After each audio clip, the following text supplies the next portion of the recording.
There you are. Feeling better? How did you find us? At the cauldron? And what did you do to everyone right before I passed out? All business, I see. Well, suffice it to say we were keeping a very close eye on Hephaestus, knowing we would need it at some point. Your ruse didn't fool us, and as for my little trick, it was an overload of the senses, accompanied by an energy discharge. Gerard and Eric were only momentarily disoriented due to their shields, but it rendered you unconscious while I got you out. Perhaps some breakfast might steady you a bit?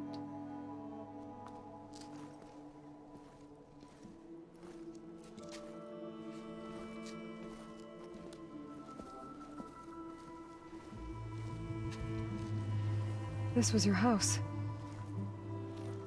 The one you recreated for Beta, in the data channel you shared. How perceptive of you. Please, this way. After everything your people have done, you think I'm just gonna sit down and have a chat with you? They're not my people. They never were, and especially not now. You shot off into space with them, and lived with them for 1,000 years before coming back. So what made you suddenly turn on them? Quite simply, this. My old focus. You repaired it? But that means you've seen incredible things. What you've accomplished in 2 decades of life.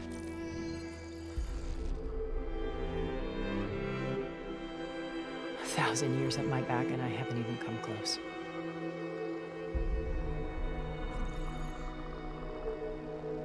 I'm sorry if I invaded your privacy, but I had to.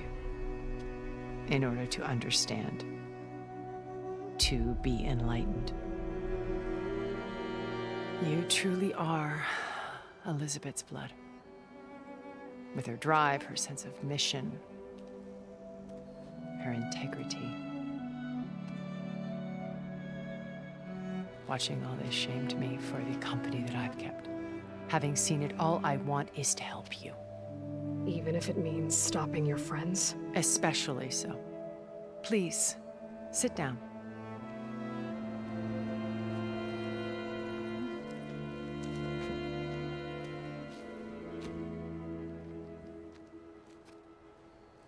There. That's better. Now, we must recover Beta and Gaia at all costs. By now, you must know that Gerard intends to use Gaia to reboot the Earth's biosphere. Remaking this world to specifications that would only suit us immortals. This process will kill every living thing on the planet. He calls it a clean install. Not if I stop him first. Not if we do. And once he and the others are gone, we can work together to fulfill Elizabeth's dream. I'm sure Beta told you that there's a build of the Apollo database on board our ship. A complete collection of human knowledge. With that and Gaia, we could do everything Elizabeth wanted. Heal the biosphere, educate the people of this world, uplift them. Create the world she imagined. Let's not get ahead of ourselves. From what I've seen, your friends are invincible. I do wish you would stop calling them my friends. And they're not invincible. In fact, a friend of yours has found a way to defeat them. Silence. Oh, he's been a busy bee, building an army powerful enough to crash through Gerard's precious base. Regala and her rebels. Even now, she's preparing a final march on the Tenakth capital. When she wins, she'll have the entire tribe under her control. Hundreds of warriors and machines to throw at the base. She's been duped. They'll all perish, of course. But it should be enough to break Gerard's defenses and allow Silence to kill him. Along with all the others. Using the new weapon he's developed. Yes, he's found a way to circumvent our shields. Truly an exceptional man. He's planned for everything. Except you and me. You see, while his army is battering down Gerard's doors, you and I will sneak in through a back way. One that only I know about. While Silence and my friends are busy battling each other, we'll take back Beta and Gaia. I told you I want to help you. I mean it.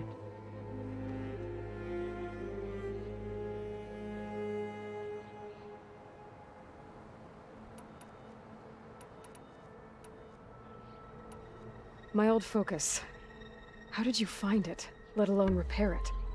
When we encountered you at the Hades Proving Lab, Gerard saw you as a redundancy. I knew better.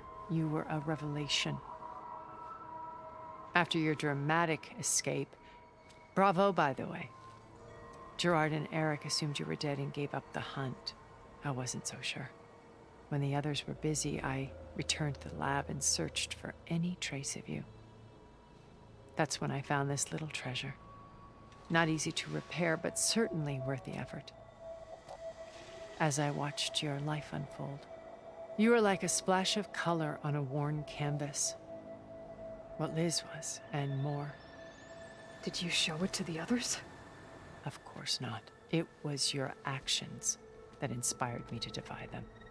It's worth noting that if I hadn't found it and watched its contents, I wouldn't have known to save you at the cauldron. You'd be dead. So I should be grateful? If you like.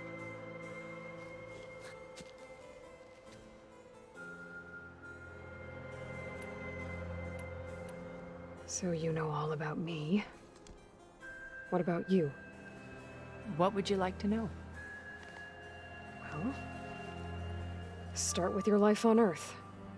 When I was 8, terrorists flooded my home city. Thousands drowned, my parents included. I was one of the few who survived. My guardian sent me to boarding school. Among my peers, I was the strange girl, the orphan to be avoided. All because of circumstances beyond my control. Oh. So we're a lot alike, huh? Aren't we? You were an outcast. But you didn't let that stop you from getting what you needed. Neither did I. I climbed my way out of desolation and used my wits to build a fortune. First, from the technical analysis of art and the detection of forgeries. Profitable expertise in those days. But as it turned out, the software I developed was even more useful for counterintelligence. From there, it was only a short step to gathering extremely valuable intelligence on my own. You were a spy? More like a service one could turn to for information. I had to remain anonymous, of course, to protect my privacy. But despite that anonymity, Far Zenith inevitably sought me out.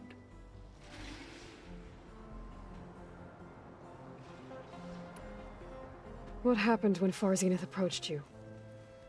They painted an irresistible vision of humanity's future. One where we need not fear illness or death, where we explored the furthest reaches of the stars and thrived. It was only later that I realized that they only intended to bequeath this future to the rich and powerful. By the time I finally figured it out, the walls were closing in, Pharaoh's machines were devouring the earth. So I accepted Far Zenith's invitation to a berth on the Odyssey. I wanted Liz to come, but she had nobler plans, as you well know.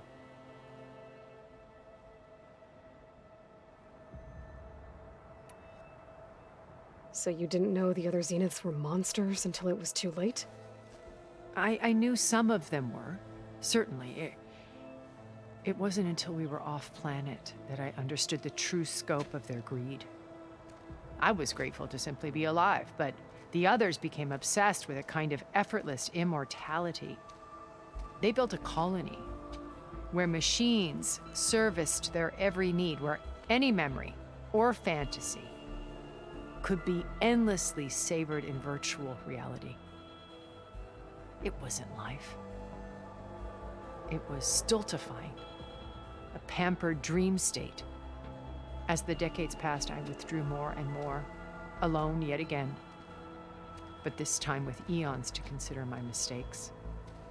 Now finally, having met you, I feel like I have a second chance. To do what? Help you, of course. To fulfill Liz's dream, which isn't so different from Farzenith's original vision. A better future for humanity.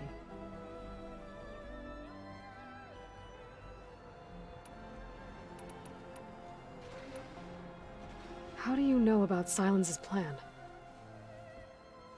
He isn't the only one adept at spyware. You hacked his focus? No, he's too careful for that. But his subordinates? Not so much. He gave additional focuses to the tribals he branded the Sons of Prometheus. By tapping them, I learned about most of his dealings. The distribution of override technology, the arming of Tanakh rebels, and the secret pact with Regala to attack Gerard's base. But how did he come up with a weapon that can take down your shields?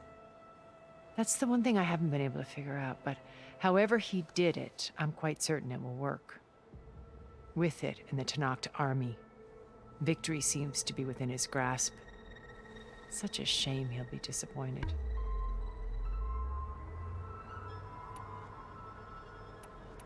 Regala's only interested in killing Hekarro and waging war on the Karja. What does she have to gain by attacking Zeniths? It's the price she must pay for her war. Without the ability to override machines, her little rebellion would have languished in the desert. So she trades with the Sons of Prometheus. Machines to help her overthrow Hekarro.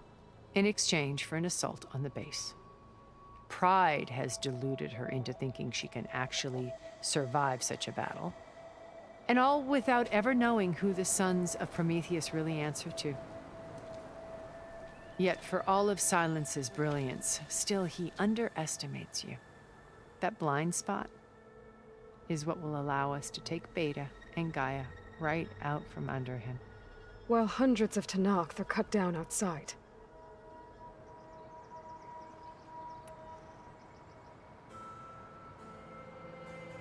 Beta told me your colony was destroyed.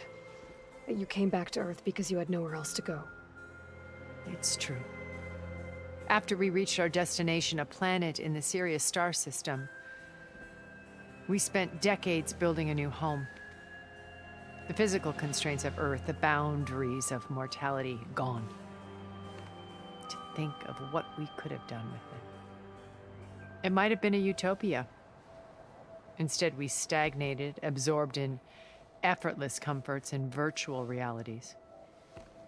It took a cataclysm to finally yank us out of our stupor. What happened? A massive geological event. We knew of instabilities in the planet core, but we underestimated them. By the time the collapse was upon us, it was too late to stop it. Only a few of us made it to the ship in time. We set course for Earth, the only safe harbor left to us. Which you decided to make unsafe for anyone else. Not me. Gerard. He believes it's better to wipe the canvas clean than work around the smudges. No more primitive tribes, no more combat machines, only a blank slate to do with as he pleases. But we will stop him. All we have to do is get into that base.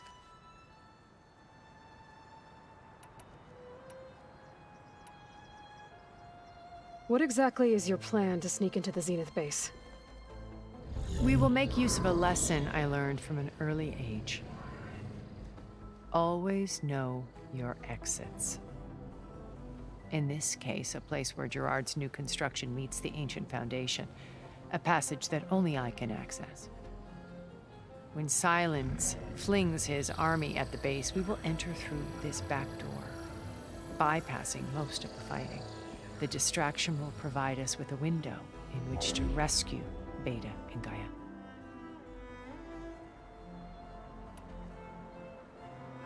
Once we're inside the base, where will we find Beta and Gaia? Here in the command center. By then, Gaia will have been reunited with all of its subordinate functions, including Hephaestus. What about the alpha build of Apollo on your ship? A simple matter of recovery once the others have been dealt with. With that in hand, we'll have everything we need to make this world as it should be. You said Beta is not in urgent danger, so what are the Zeniths doing to her? Putting her to work. Merging Hephaestus with Gaia. A difficult, time-consuming task, as I'm sure you know. They will compel her if need be. But her life is not in danger. She's the only one who can do it. Because you people made her to be nothing but a tool. Gerard's idea, not mine.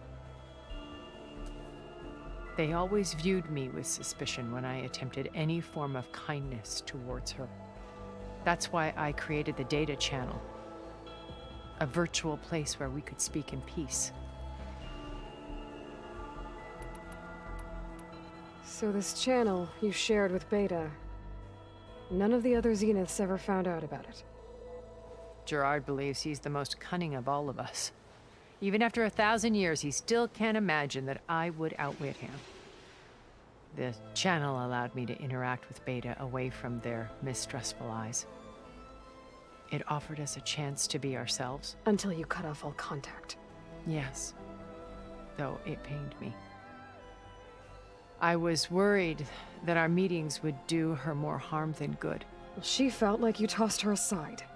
I was afraid the others would find out and punish her. She may not have had the comforts of friendship anymore, but at least I ensured she was safe. I know it seems harsh, but you must believe that her well-being has always been paramount to me. Why did you make the data channel look like this place? I built this house as a shelter to weather any storm. A safe place. Not just for me, but for the art stored below. Cultural artifacts of incalculable value. Truly some of the greatest achievements of human civilization. And you wanted Beta to see them? Yes. Her upbringing was so cold and technical. I thought if she could experience Vermeer and Rembrandt, it would bring something else into her life. A heritage every bit as valuable as the scientific and technical data being drummed into her. I'm sorry I had to cut off contact, but I'll never regret sharing this house with her. She needed its shelter even more than I did.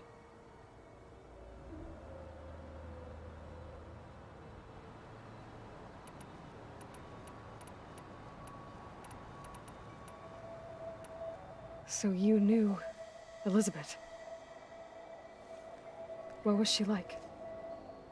Liz was everything she was. I see in you. And more. Your ingenuity, your determination, your moral compass. You've managed to distill her greatest qualities and make them your own. I'm not asking about me. Tell me about Elizabeth. What was she really like? The honest answer is that I don't actually know. For all the time that I spent with her, she always kept a part of herself locked away. It was like that from the moment we met.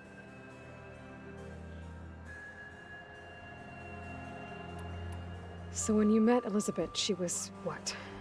Distant? Aloof? Not aloof. Not exactly. It was a summit in Paris about machine learning. A touchy subject in those days. Because regulatory authorities were just starting to clamp down on AIs. Liz gave the keynote address. She had already achieved great renown for her work in automated environmental reclamation. But in her address, she was just starting to imagine the next step. An AI-driven system that wouldn't just act on its programming, but actually take responsibility for its sphere of influence. To care about life. Not just follow orders. revolutionary stuff. I was fascinated, and I wanted to meet her for a long time. I watched her after her talk. She had spoken with such moral authority, such empathy. But after that, she retreated. I could tell she felt uncomfortable with all of her admirers. It was as if giving the talk had cost her something. I didn't want to be a pest, so I planned my approach carefully.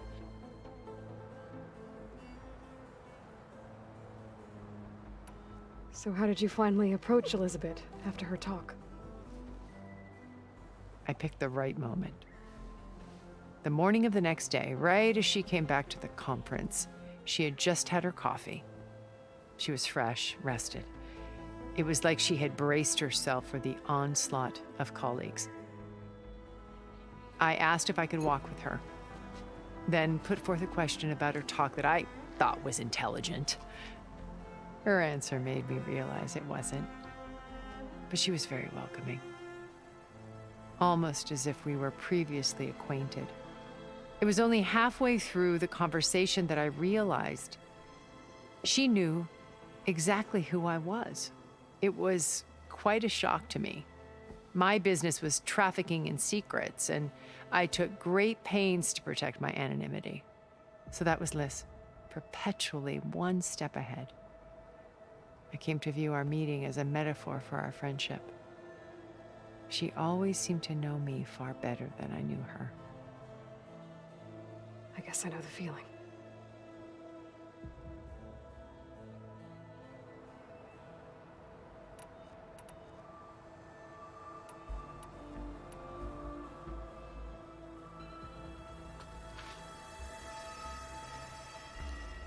First Varl. Now Hikaru and the Tenakth. Your plan would wipe out an entire tribe. There has to be another way. We are in an admittedly desperate situation, but I assure you there isn't. Remember Zero Dawn. Elizabeth's sacrifice. Sometimes many have to die for a new world to grow. If it looks impossible, look deeper. Wait. The data channel. It still exists, doesn't it? I need you to open it. Let me talk to Beta. Impossible. We might be detected. It's worth the risk. There is another way, one where the Tenakth survive. But we won't. If the others... If you want to help, open it.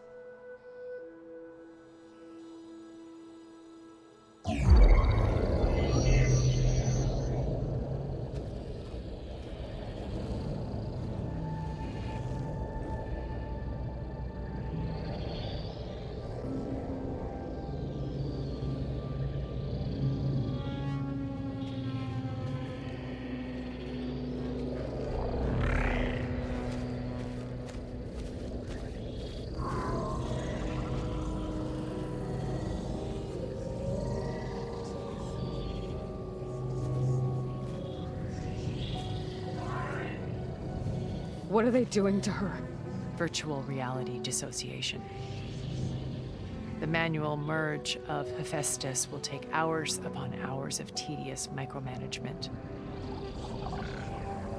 If she resists the work, they run simulations to induce feelings of isolation and despair. Beta, can you hear me?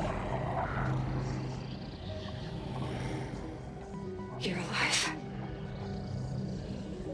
They're watching me. I can't hold up this extra projection for long. You should have killed me. No. No, look at me. I'm coming for you. I promise, okay? I just need you to hold out a little while longer and work on the merge.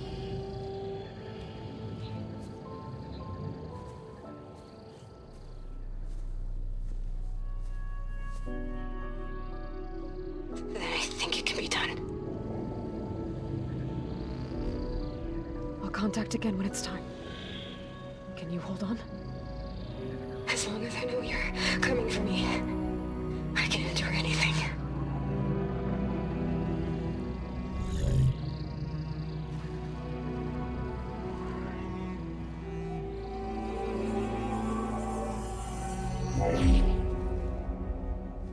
All right.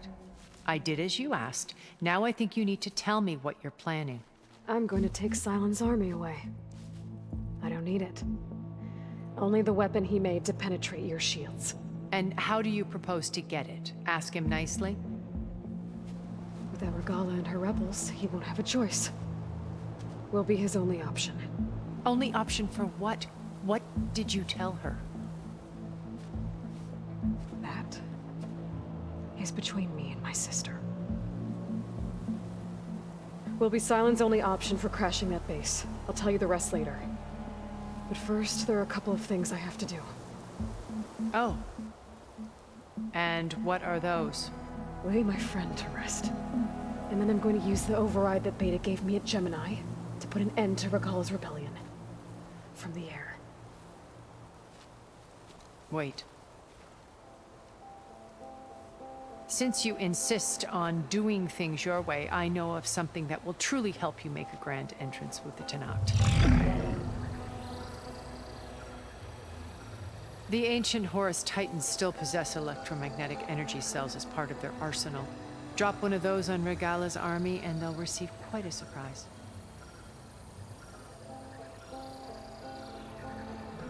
So go, do what you must. I'll come to your base if you manage to bring Sylens to the table. Not if. When.